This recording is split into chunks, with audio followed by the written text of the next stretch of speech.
So this is our third day factoring, and today we'll learn one more new kind of factoring. But let's talk about the ones we've done before. The first thing when we factor we're always going to try is look to see if there's a GCF, greatest common factor. The second thing we're going to try is look to see if it'll factor into two binomials. And then the third thing we learned was factor by grouping. And today we're going to talk about some special cases. For instance, a special case that might look something like this. X squared minus 25. I want to try the two things that multiply together that would give me this. So if you'll notice, this is a binomial. It doesn't have a middle term. So it looks something like this if it did have a middle term. So when I'm factoring, I know that I'm going to have an x and an x, and I know that the two numbers that I put here and here have to multiply to give me 25. So it's either 1 and 25 or 5 and 5. But these two numbers have to add together to give me that middle number. So if you think about it, it's going to have to be 5 and 5. And one of them is going to have to be positive and one of them is going to have to be negative, because this gives me 5x and this gives, whoops, I said positive negative. That gives me negative 5x and that gives me positive 5x, which gives me 0. And a positive times a negative gives me a negative 25. Let's do another one like that. X squared plus 0x minus 49. So this is going to be x and x, and then I have to think of two numbers that would multiply to give me 49, but when I add or subtract them I get 0. Anytime you're going to get 0, this number has to be the same in both spots. So the number that you multiply by itself to get 49 is 7.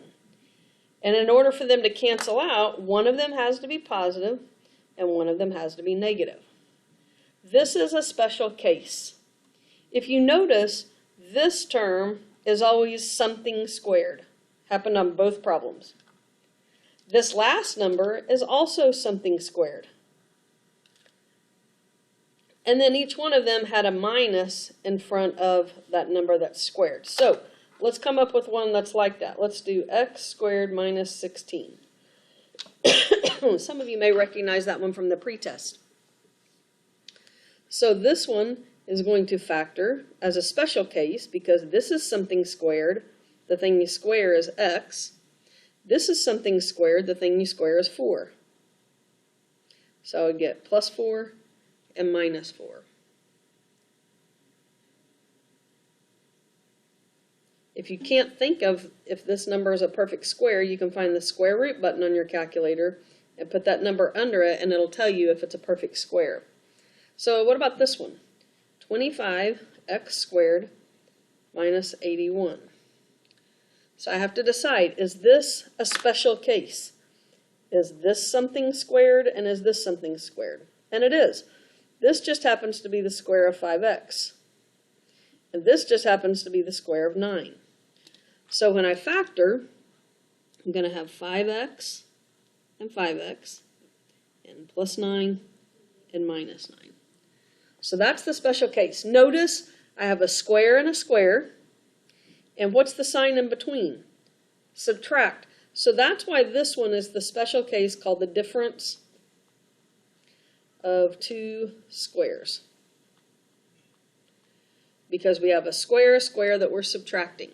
So typically when I'm in class now, I'll have a kid that'll say, hey, does this have to be minus? Could it be the sum of two squares? Or does that have to be minus? Well, if you think about the fact that that's a plus, if I factored it, it would have to be x plus 4 and x plus 4. But when I check my terms, the outside and the inside, it would not give me 0 here. So this only works when it's the difference. It has to be a subtraction problem before it will factor this way.